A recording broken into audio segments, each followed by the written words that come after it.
ছাড়বে না, ছাড়বো না, এলে ছাড়বে না, হারিয়ে কথা কাটা বাজছে, এলে করছে বালকে হারা ভাইরাল হয়ে যাবে। সমস্যা ভিডিও করছো? হয়, আমি ডাল কাটতেছি, বুঝছো? তাহলে ওই যে বাইরে যে লোকগুলা থাকে তারা এই যে ফ্রেশ আমটা খাবে। যে আমটা বেশি স্প্রে কম করা আছে, বিষক্রিয়াটা একটু কম আছে, এই কারণে এটা আমটা খাইতে সুস্বাদ মিষ্টি। কাউরে যক্ষা হবে না, আমটা খাইতে খুব ভালো, খুব স্বাদ। এই যে আমটা যে একটু কালা কালা ভাব দেখা যায়, কিন্তু আমটা খুব স্বাদ হবে, খুব মিষ্টি হবে।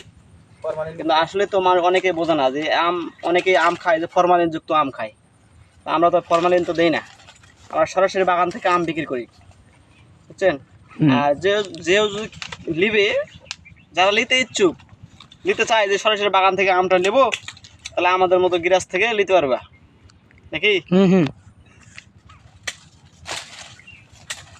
তাহলে যদি আমার এতে আইডিতে লক করে, তাহলে মনে হয় দেওয়া যাবে আম, ফোন নাম্বার, ডিটেলস, ঠিকানা দিলেই আম পাঠিয়ে দেওয়া যাবে। যে বাংলাদেশের যে কোনো প্রান্তে আম পাঠা যাবে।